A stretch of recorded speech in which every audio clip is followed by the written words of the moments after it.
Eu fui casado com um mitomaníaco que destruiu a minha vida. E fui casado por 5 anos. Eu vou contar tudo o que eu passei aqui. Bom, a gente se conheceu por acaso. Na verdade, ele entrou em contato comigo, dizendo que a gente tinha marcado um encontro por um aplicativo. Na época eu estava solteiro. E aí, mas eu não me lembrava de ter conversado com ele. E mesmo assim, como eu estava solteiro, né, não estava fazendo nada, fui lá e marquei um encontro com ele. A gente se encontrou, a gente ficou e tudo bem. Ele não fazia muito meu tipo, mas foi um encontro legal, a gente resolveu ir se vendo. Como eu tinha acabado também de sair de uma relação totalmente desastrosa, e eu sempre quis dar certo com alguém, nunca tinha conseguido dar certo com alguém, eu fui tentar ver se pelo menos com uma pessoa que não fazia meu tipo, mas talvez me fizesse bem, poderia dar certo. Nesse período que a gente estava ficando, que não tinha nenhum tipo de compromisso, ele chegou me dizendo que uma ex-relação dele, um cara que ele tinha sido casado por 5 anos também, estava num grupo que eu participava e ele relatava tudo o que eu tinha postado, porque ele tinha me dito que esse cara entrava em contato com ele e contava, e ele me mostrava as conversas. A pessoa entrava pelo Facebook dele e pelo bate-papo do Facebook ia contando as coisas que eu tinha passado. E aquilo me deixou muito assustado, porque eu não conversava com muitas pessoas desse grupo, eram poucas pessoas, e eu fui buscar pelo nome desse grupo, e essa pessoa não tinha ninguém com esse nome, mas poderia ter sido um fake e tal, então deixei batido também. Achei estranho, mas acabou passando batido. A gente foi ficando, ele me pediu namoro, a gente começou a namorar. Em pouco tempo a gente foi morar junto.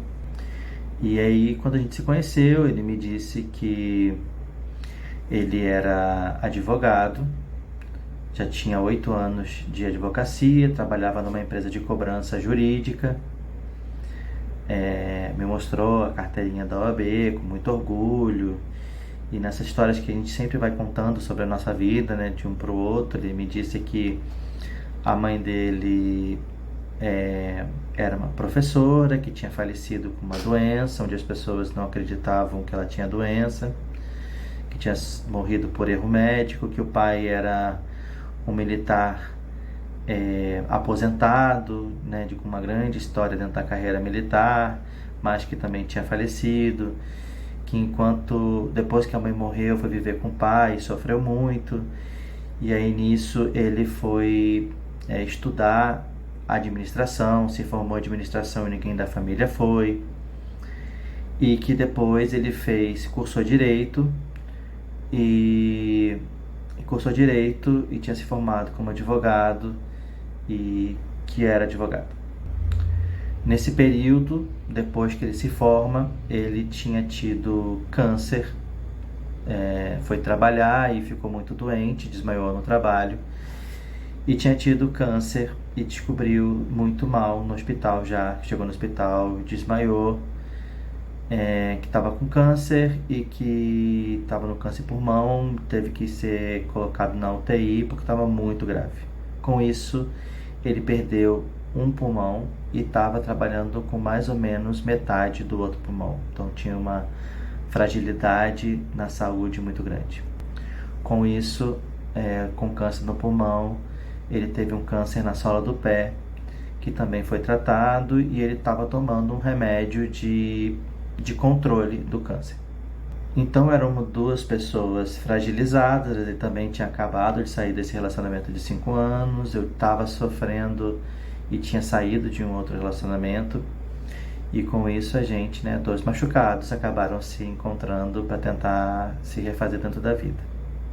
Em pouco tempo, acho que um mês e meio, ele foi demitido desse lugar, porque alguém tinha clonado a carteira dele da OAB e tinha feito alguns processos para uma concorrente dessa empresa, e dentro do contrato não podia, tinha um contrato de exclusividade, e tinham aberto um inquérito dentro da OAB para investigar essa questão de duplicidade de OAB.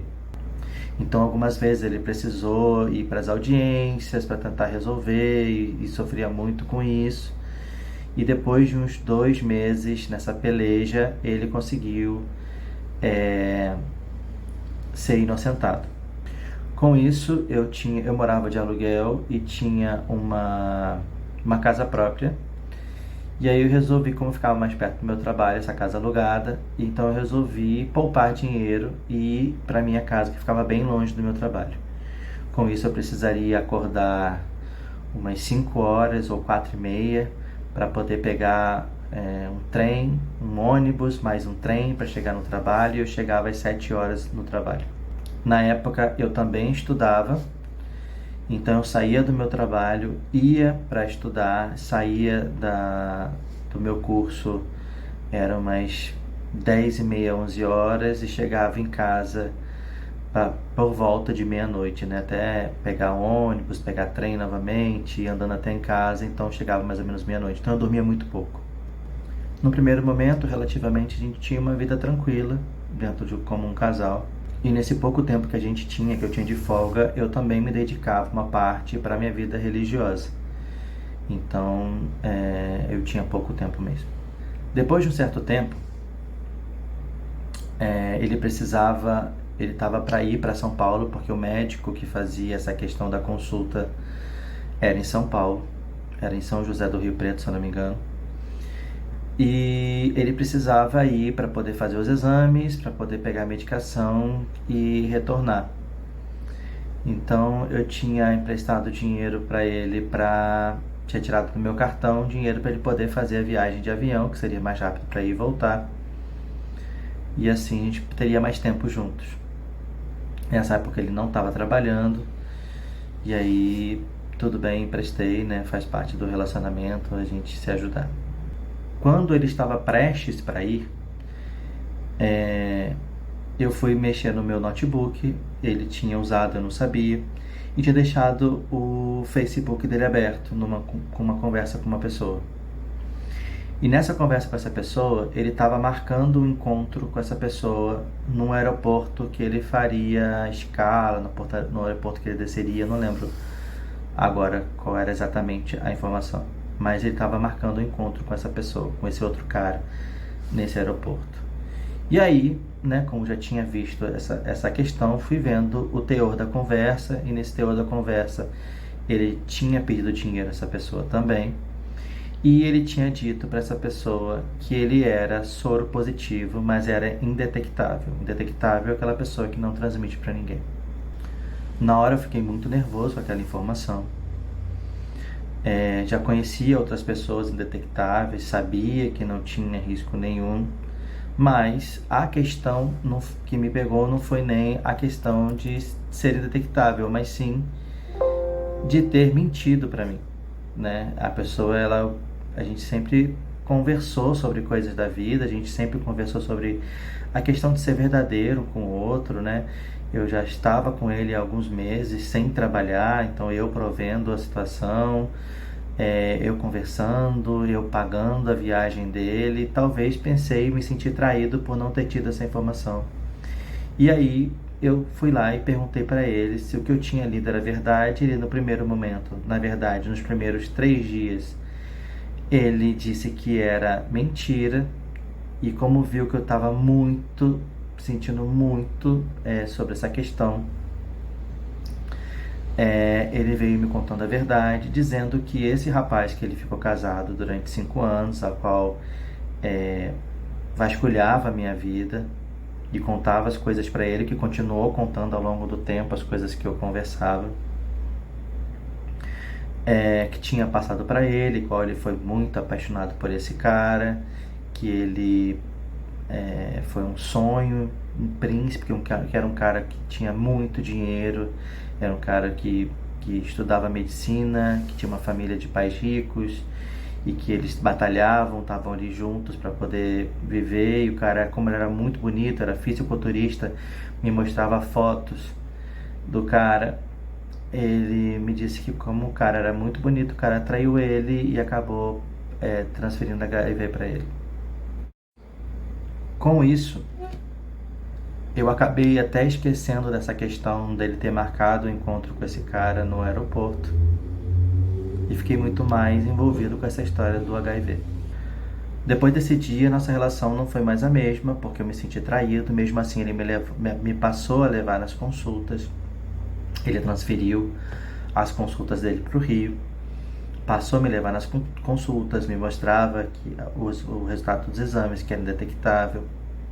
Eu fiquei sabendo da existência da medicação do PrEP, que é uma medicação de pré-exposição ao vírus HIV, né? Que é para aquela pessoa que toma um remédio, se torna imune ao HIV. Se por acaso tiver contato, não vai pegar. Então eu me senti mais seguro tomando o PrEP e eu passei a fazer parte de um programa desse PrEP. Então tomava o remédio do PrEP, mesmo ele me contando, mesmo me passando segurança, mas eu pensei que talvez pudesse estar numa janela ali de imunidade baixa e os vírus aumentassem, eu estaria exposto, então preferi me precaver. A partir disso, a nossa vida sexual foi diminuindo até que ficou 0. E com isso, as intervenções desse ex-namorado dele na minha vida, o ex-namorado dele começou a me chamar no Facebook, me chamar no WhatsApp para conversar, me ameaçar, me cantar e falar mal dessa pessoa que eu tava. Então assim, eu fiquei era muita pressão em cima de mim, com pouco tempo que eu tinha, porque eu trabalhava no hospital, estava tentando uma mudança de carreira, estudava gastronomia, eu me dedicava muito para tentar mudar de carreira e aquilo foi me consumindo. E com as pessoas que eu conhecia, as pessoas começavam a ter reclamações dele, de que ele tratava mal, de que ele humilhava, menosprezava. Mas quando a gente estava junto com as pessoas, na maioria das vezes eu estava junto. Então eu não via isso acontecer. E aí ele sempre reclamava que estava com um problema, que estava se sentindo fraco, que estava sentindo problema no peito e tal, e acabava todo mundo se sensibilizando por conta disso. Eu fui perdendo pessoas do meu convívio por conta disso, porque eu não conseguia administrar as informações que vinham para mim de um jeito que eu via de outro, e eu sempre fui uma pessoa que nunca tomei partido pelo que as pessoas me diziam, e sim por aquilo que eu via, até em relação a ele, porque tudo ia batendo. Ele trabalhava como advogado, ele trabalhava na questão jurídica, ele fazia processo para outras pessoas, só que ele não queria divulgar, ou ele passava para algum colega e pegava uma porcentagem, ou ele tentava a gratuidade da justiça, como já aconteceu comigo. E aí tudo ali batia as informações, tudo era muito correto. Então, né, só para relembrar, aquele remédio que ele dizia que tomava para câncer, na verdade era um retroviral para o HIV, mas ele tinha me dito que ele tinha tido câncer. Eu conhecia apenas uma prima dele, que morava em São Paulo, a qual a gente se falava muito pouco. Mas ele dizia que a família era muito homofóbica, que todo mundo ali era homofóbico, tratava ele bem, essa prima era que tratava melhor, que o irmão odiava ele pelo fato dele ser gay, né, com os pais falecidos, que ele não tinha muitos amigos e era uma pessoa muito sozinha. E então eu fui apresentando a minha família, levei para casa da minha família, apresentei para os meus amigos e tudo mais, e não tinha contato com ninguém da família dele, a não ser essa prima, que a gente não conversava praticamente nada. Num determinado momento da minha vida, em qual eu dormia muito pouco para poder trabalhar, estudar, para poder mudar de vida, as chefias foram mudando e chegou uma pessoa dentro do meu trabalho ao qual eu sofri assédio moral dentro do meu trabalho. Mais com cansaço, mais com essas questões todas de relacionamento, mais com problemas de vida pessoal, eu fui diagnosticado com depressão severa e fiquei muito mal, até chegar no estágio de chegar no psiquiatra para poder descobrir. Passei por um período muito escuro do meu ser, né? Sofria muito emocionalmente. E aí, quando eu fui diagnosticado com a depressão severa, eu comecei a tomar a medicação. Foi uma medicação muito forte, porque eu estava muito mal e eu estava me automutilando. E E aí fiquei em casa para poder passar pelo tratamento. E aí no primeiro momento eu só dormia por conta da medicação para poder ajustar a questão hormonal. E, e aí ele chegou para mim e disse que se eu quisesse comer, que eu que levantasse para poder fazer minha comida, porque ele não tinha paciência para cuidar de uma pessoa que tinha depressão. Eu fiquei por um tempo muito mal por ter ouvido aquilo, por ter ajudado ele em todos os momentos que ele não parava emprego. Ele ficava 2 meses no emprego, um mês no emprego, 2 meses no outro, mas sempre tinha um espaço ali de 3, 4 meses de diferença. Então eu fiquei muito abalado, muito mais com isso. Só que aquilo me ajudou a perceber que realmente, se eu quisesse sair da depressão, ia depender de mim sair. Então eu fui buscar formas, além do que eu estava tendo, né, com a medicação, fui buscar terapias para poder sair dessa. Lembrando que eu sou psicanalista, entendo desse tipo de situação, mas quando a gente está envolvido dentro do assunto, parece que a gente fica meio cego com as situações. Nesse meio tempo, ele começou a fazer figuração de novela, tanto da Globo quanto da Record. Então ele tinha semanas que ele ia todos os dias, às vezes ele ia para outra cidade para poder fazer a gravação, como ele fez a gravação de um filme, ficou lá uma semana, 10 dias, não lembro.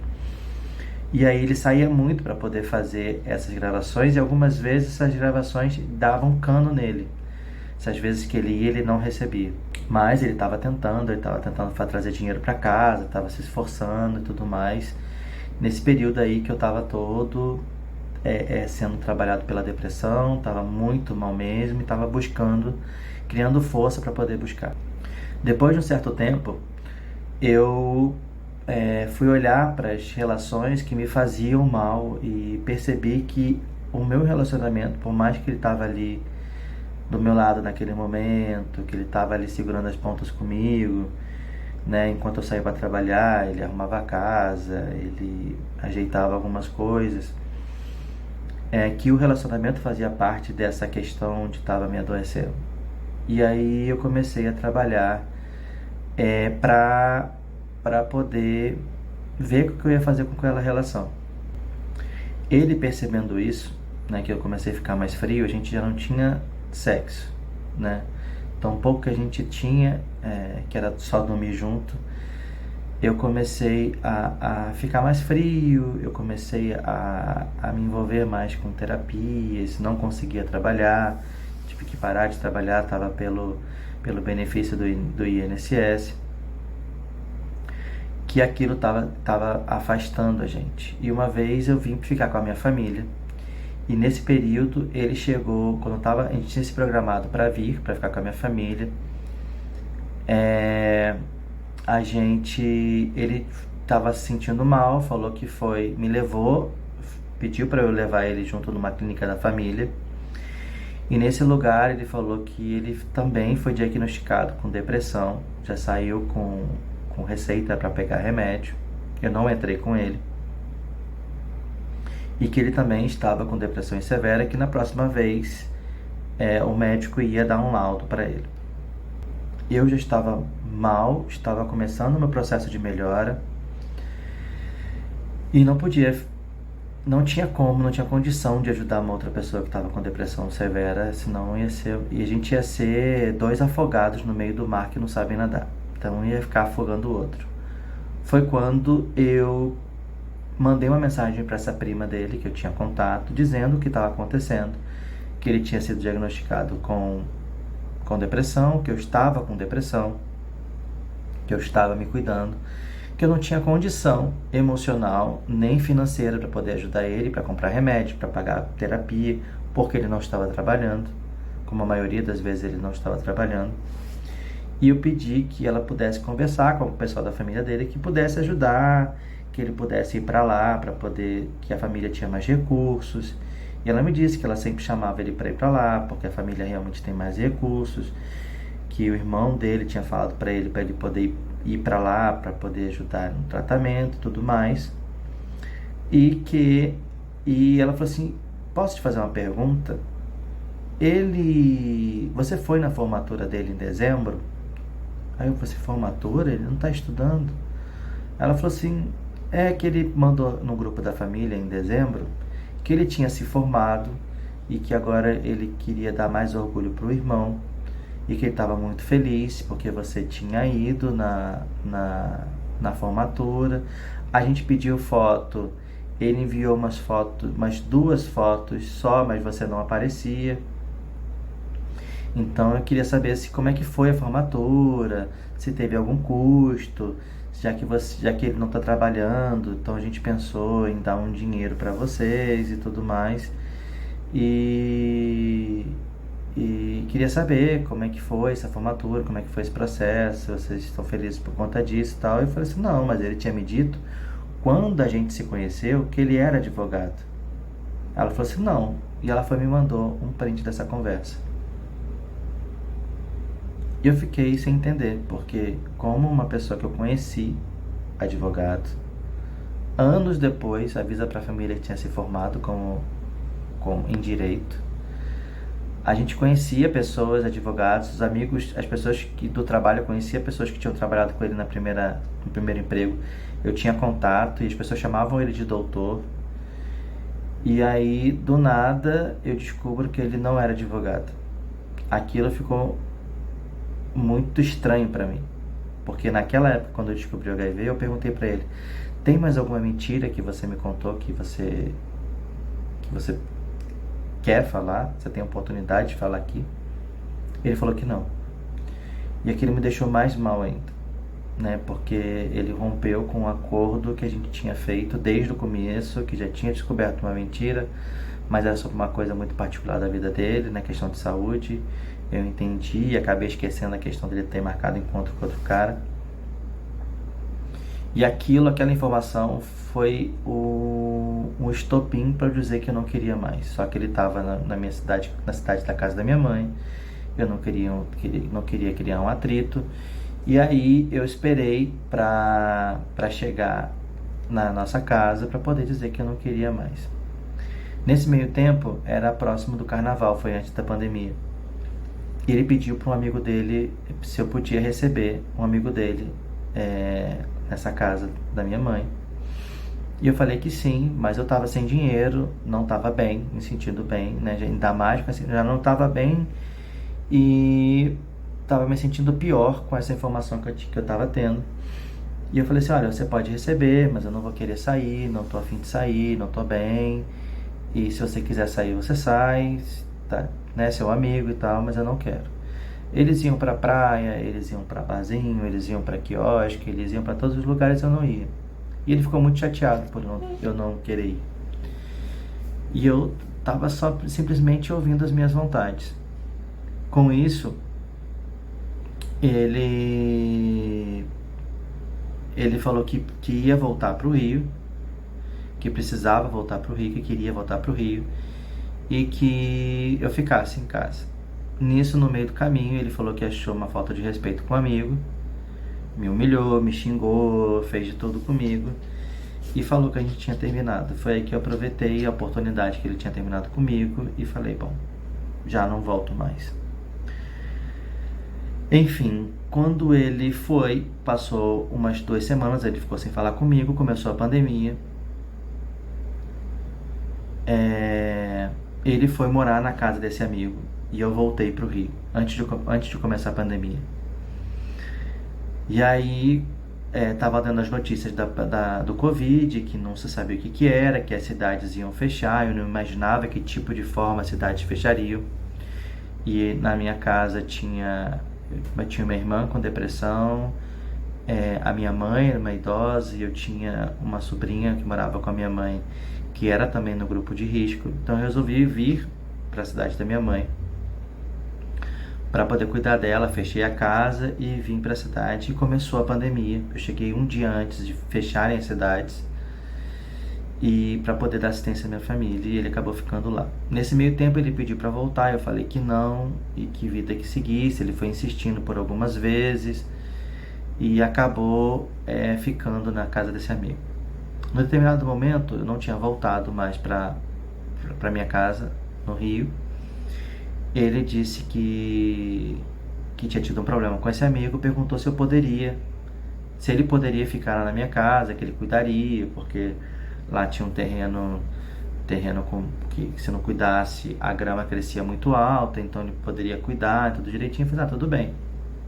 E que era temporário, tudo bem. E depois de uns 2 meses ele perguntou se eu poderia alugar para ele, eu disse que sim. Ele pagou um mês, dos outros ele acabou dizendo que não estava tendo dinheiro.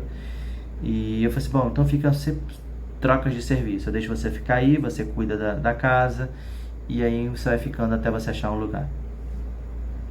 Nisso eu conheci uma pessoa, a qual eu estou com ela até hoje, e ele começou a dizer que conhecia, começou a me dar cuidado, porque argentino é isso, argentino é aquilo, porque isso é aquilo, aquilo outro. Começou a querer me botar medo, assim, cara, cuida da tua vida, que dos meus erros e dos meus acertos cuido eu. E ele começou a arranjar confusão comigo na internet, mandava mensagem dizendo que estava jogando indiretas e tal, e eu não gosto desse tipo de situação. E ele falou assim, olha, eu vou fazer algumas obras na casa. E eu disse para ele não fazer, porque a casa estava muito deteriorada no Rio, que eu precisava fazer uma grande reforma, que a reforma que ele queria fazer não ia adiantar de nada. Então que ele não gastasse o dinheiro dele, que se ele tivesse um dinheiro, que ele alugasse uma casa para poder ir para um lugarzinho dele, porque eu ia começar a fazer uma obra nessa casa. E ele ficou meio assim, desligou o telefone na minha cara, não falou mais nada, tudo bem. Com isso, ele começou a dizer que ele estava se sentindo muito mal, que ele estava passando mal, que ele estava se sentindo fraco, que ele estava tossindo muito, que um dia ele tinha tossido, não sabe se era por estar com a garganta inflamada ou alguma outra coisa, que ele estava se sentindo muito fraco. Eu falei assim, cara, você mora, a casa aí é perto de uma clínica da família, então vai lá na clínica da família, marca um clínico, né, para ver o que é e tudo bem. E aí, passadas algumas semanas, ele chega e me diz que ele tinha tido encaminhamento para ir para um hospital nessa clínica da família, e que isso foi numa quarta, que na sexta-feira ele iria nesse hospital, nessa mesma cidade, para poder levar o encaminhamento, para poder marcar uma consulta. Chegou na sexta-feira, de noite, ele me disse que tinha passado por lá de manhã, que ele tinha feito um raio-x, 2 tomografias pelo SUS, e já tinha tido laudo e que tinha visto uma mancha no pulmão que estava funcionando, nessa metade do pulmão que funcionava, e que provavelmente poderia ser câncer e que deveria fazer uma biópsia. Então ele disse que na segunda-feira iria no INCA para poder levar e pedir para fazer essa biópsia, para poder ver o que era, e que levaria os laudos do exame e as imagens.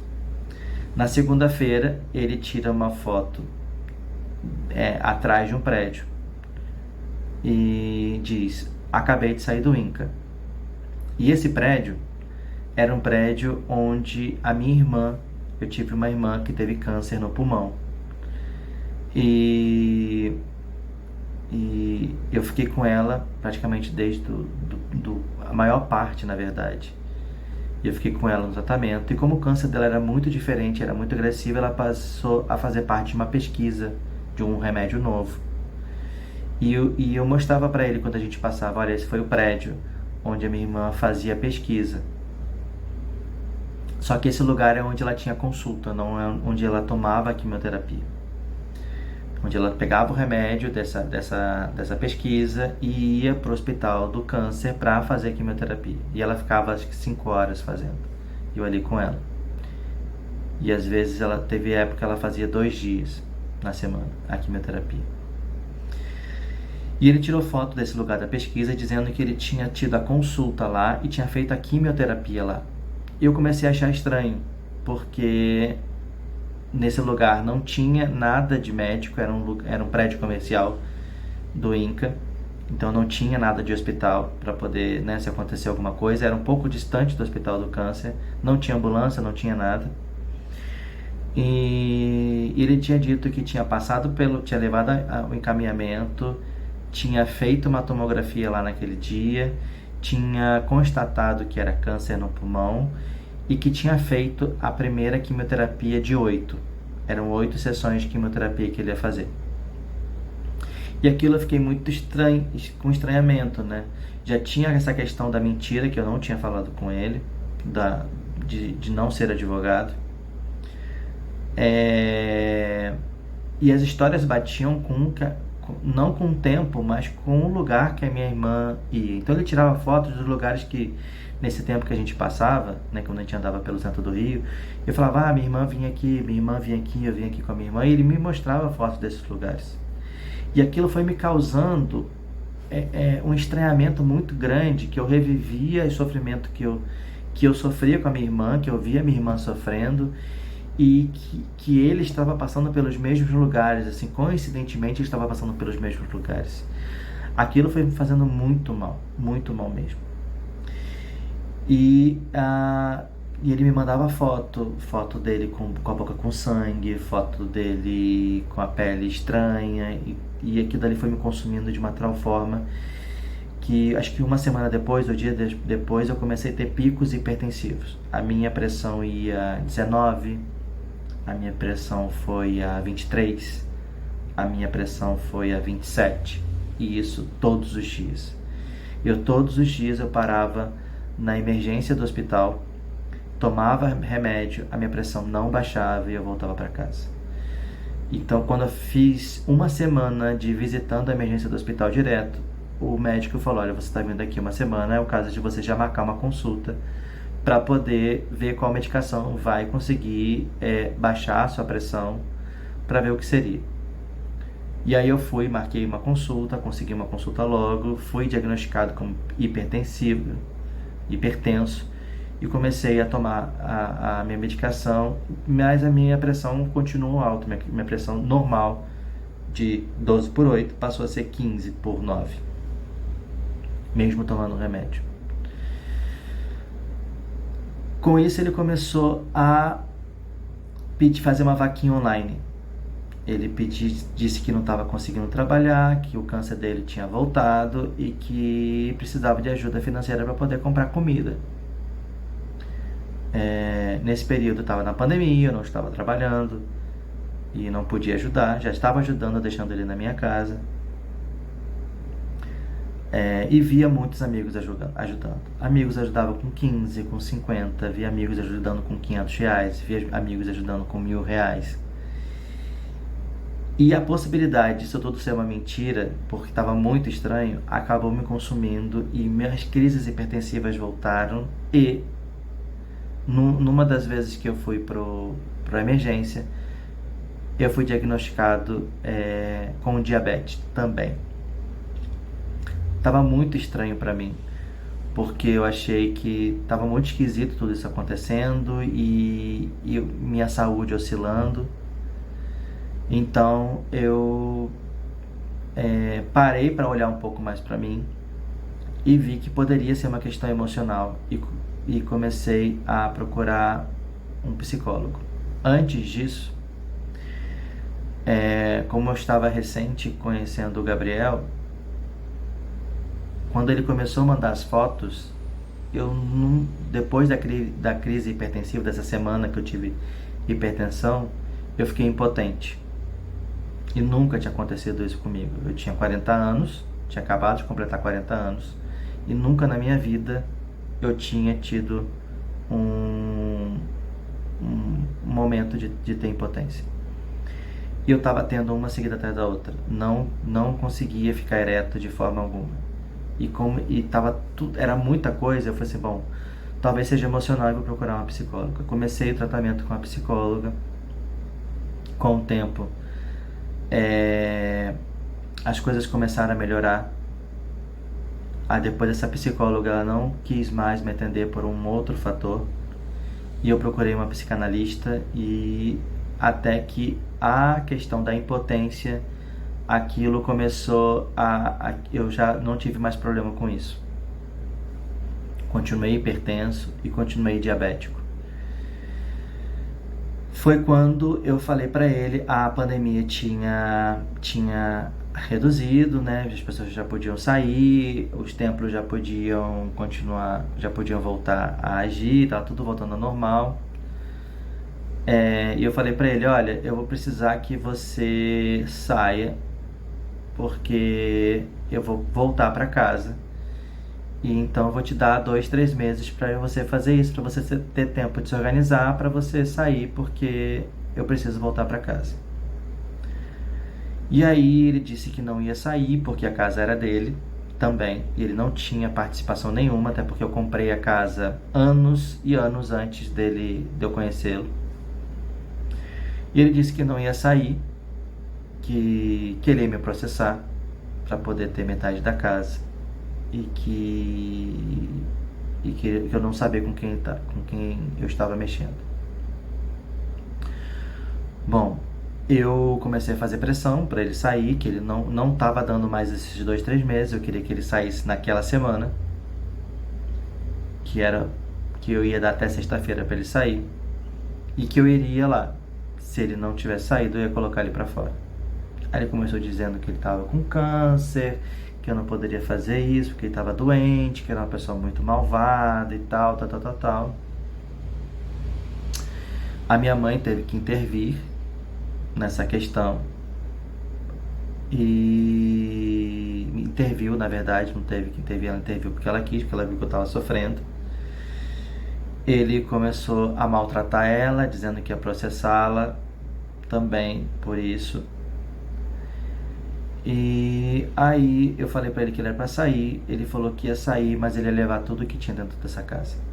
Eu não acreditei, eu ia no outro dia, e aí minha mãe e o Gabriel chegaram e disseram, você vai dar pra ele aquilo que ele quer, que você vai pra lá. E eu acabei indo 2 semanas depois, sem avisar que eu tava indo pra lá. Quando eu cheguei lá, o cenário que eu encontrei era uma casa revirada. Quando eu fui abrir, eu vi que não tinha geladeira, eu vi que não tinha fogão, eu vi que não tinha botijão de gás. Então, quando eu entro na cozinha, eu falei, bom, vou abrir as gavetas para saber o que tem, o que ainda tem na casa. Quando eu abri as gavetas, só de uma gaveta saíram 7 camundongos. E aí eu fui pro quarto. Quando eu cheguei no quarto, a roupa de cama que estava lá estava toda suja de rato. Eu abri meu guarda-roupa, que minhas roupas ainda estavam lá, estavam todas sujas de rato, até as roupas penduradas no cabide. Tinham roupas de cama que eu tinha um carinho, porque por exemplo, tinha uma colcha que essa minha irmã que faleceu tinha me dado, que eu só usava no dia do meu aniversário. Tinham coisas faltando, tinham cordões meus faltando, tinha várias coisas dentro da casa faltando. Minha televisão, que tinha 64 polegadas, estava faltando. Lá eu tinha 2 notebooks e um que era da minha irmã, né? Então eram 3, que estava quebrado, que a tela não funcionava. Esses 2 notebooks tinham sumido, entre outras coisas. Então não tinha como ficar lá. Eu saí, a gente saiu, fui com o Gabriel, a gente saiu e foi para um hotel. Antes de sair da casa, eu lembrei assim, vou ver o documento da casa. Se o documento da casa estava ali. Peguei na pasta de minhas documentos e não tinha o documento da casa. E eu pensei, como ele falsificou uma carteirinha da OAB, dizendo que era advogado, porque ele mostrava para todo mundo, mostrava até para policial na rua, ele pode ser que falsifique a documentação e que venda essa casa. Vou chegar um dia e vou chegar aqui e vou encontrar outra pessoa. Liguei para ele, ele atendeu, e ele disse que não estava com a documentação, mas a documentação não estava onde deveria estar. Procurei tudo novamente antes de sair e não estava. Então eu mandei mensagem para todo mundo que eu conhecia. Fui na rede social dessa prima, peguei todo mundo com sobrenome, fiz um texto e mandei para todo mundo. E acabou chegando nesse irmão dele, que eu nunca tinha falado com ele.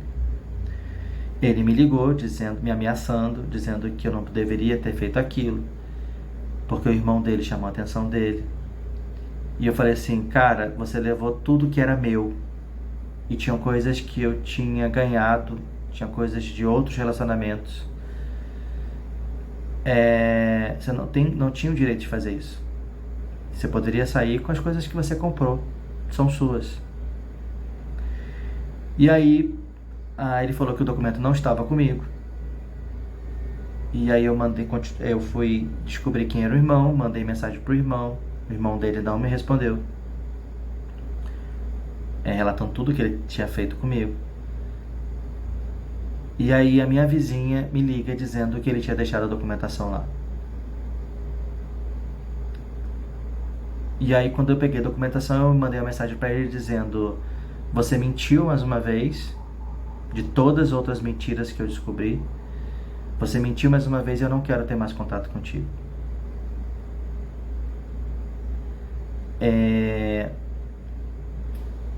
Fui pro Rio, peguei a documentação. Minto, não peguei a documentação. E tá.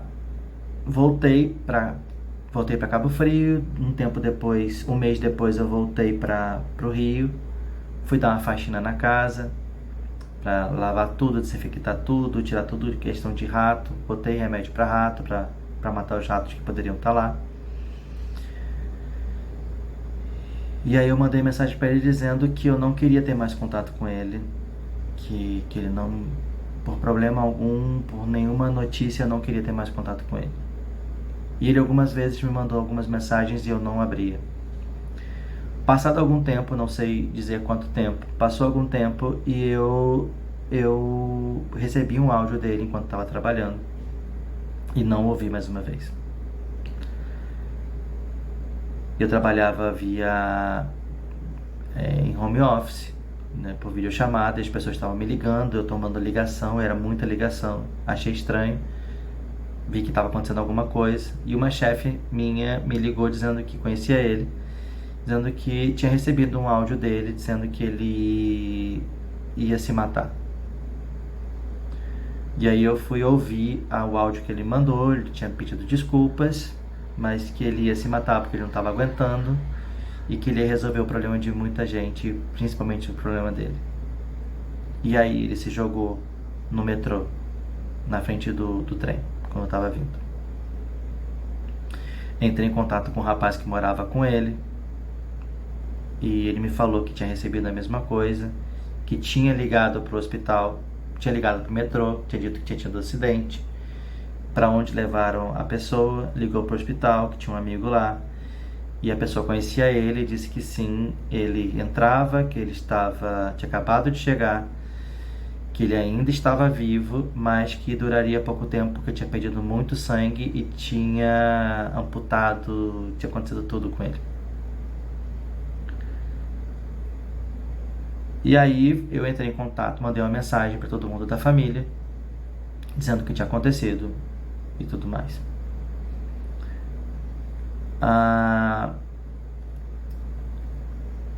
O irmão dele disse que não queria saber, perguntou quanto que eu queria para poder reconhecer o corpo e providenciar o enterro, porque ninguém da família ia sair de São Paulo para poder enterrar ele, que ele não valia isso. Eu disse que não ia fazer porque por tudo que eu tinha passado por ele, por tudo que eu tinha falado com ele e nada tinha sido feito. Perguntei sobre as minhas coisas, ele falou que ia me dar uma quantia de dinheiro por conta disso, porque ele tinha levado as minhas coisas. E aí ele perguntou se eu tinha um contato de uma outra pessoa que pudesse fazer. Eu passei o contato dessa pessoa que morava com ele. E não sei o que ficou resolvido. Eu sei que o corpo foi para São Paulo e foi enterrado. Chegou e foi enterrado. Não teve nem velório. E aí, pelo Facebook, uma menina que tinha trabalhado com ele no passado, antes da gente se conhecer, veio falar comigo. Uma pessoa que ficou com ele na época de quando ele foi parar no hospital com câncer da primeira vez. E ela falou que conhecia ele, que tinha trabalhado com ele, que tinha ficado no hospital com ele, que era uma pena, que sabia da história dele e que sentia muito por isso. E eu perguntei se eu podia fazer umas perguntas para ela. E aí eu perguntei para ela se ele tinha tido câncer na vez que ele tinha ido para o hospital, porque ele tinha foto na UTI, muito magro e muito debilitado. E ela falou que não, que uma vez ela estava trabalhando com ele chegou, desmaiou no trabalho. Ele sempre arranjava confusão com as pessoas e ninguém do trabalho gostava dele. E que ele desmaiou, ela levou para o hospital, foi pro UPA, para um pronto-socorro. O pronto-socorro fez um raio-x, dizendo que fez um exame de sangue, que estava com as plaquetas muito baixas,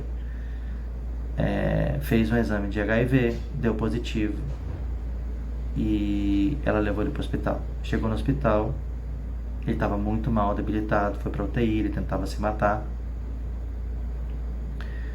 E aí ele descobriu, nesse processo todo, deu um câncer na planta do pé. E eu perguntei, e o câncer no pulmão? Ela, nunca existiu.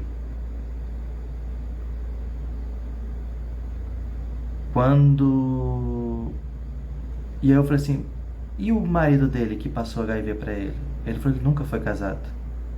Mas ele me mandava uma foto de um rapaz.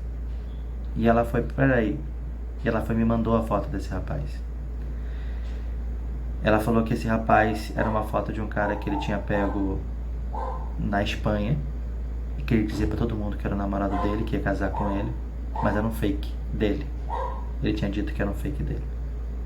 Então esse fake dele, que era o marido que tinha casado 5 anos, que tinha passado HIV pra ele, não existia.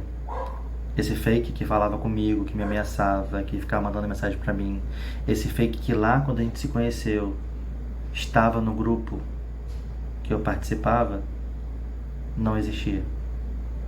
Que na verdade, ele que sabia minha senha, enquanto eu dormia, ele entrava no meu telefone, via as minhas conversas, via as minhas fotos e usava isso contra mim e a favor dele, ou ele jogando direta, ou dizendo que esse namorado eu tinha visto em algum lugar e tinha descoberto. As minhas coisas que ele levou da minha casa, ele vendeu tudo. Não ficou nada. Então eu perdi realmente minha TV, meus notebooks, lembranças emocionais da minha irmã, que ele sabia.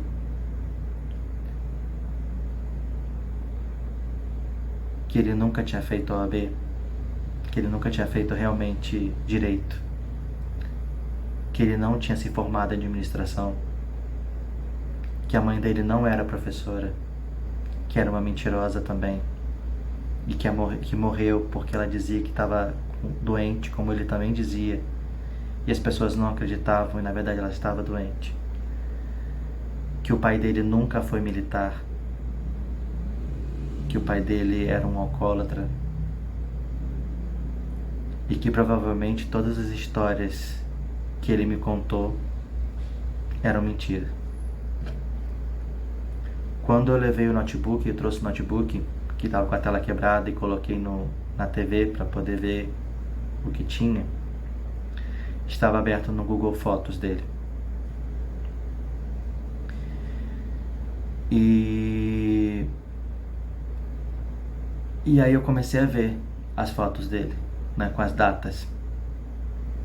E eu pude constatar que, pelo menos nas vezes que ele ia viajar para poder fazer figuração, e algumas vezes que ele ia fazer figuração, principalmente essas vezes que ele não recebia,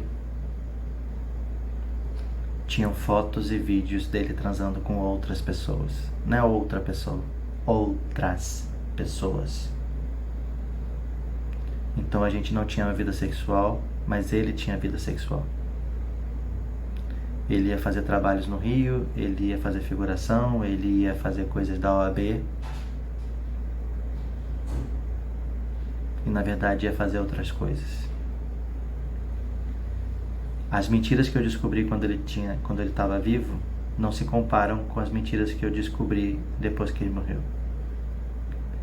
E isso me fez refletir sobre 5 anos que eu passei com ele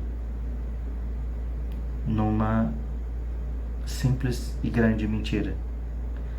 Eu perdi 5 anos acreditando numa pessoa, passei 5 anos investindo numa pessoa que na verdade só existia no RG, porque tudo aquilo que tinha contado pra mim era mentira.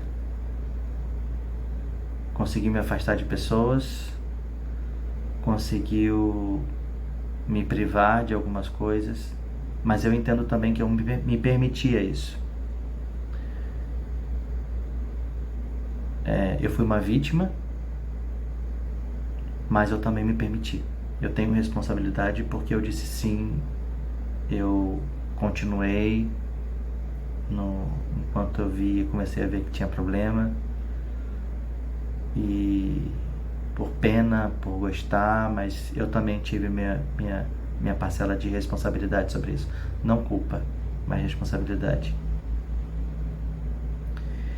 E esse é um relato de uma pessoa que passou 5 anos com um mitomaníaco, que perdeu 5 anos da vida, que ficou emocionalmente destruído, que descobriu que uma relação de 5 anos não existia, que sofreu muito, que por conta até dos problemas dele com outras pessoas, sofreu com outras pessoas por acreditar nele, acreditar em quem você dorme, quem está do teu lado. E que esse é um relato para que você possa observar mais suas relações, confiar mais em você, ter força e acreditar que existem pessoas muito malvadas nesse mundo. Eu terminei, fui descobrir isso com 41 anos, 41 anos. Velho, não velho pejorativo, mas adulto. Mas porque eu acreditei. Eu acreditei. Acreditei na relação, acreditei no que me contava. E é o que me restou. Obrigado.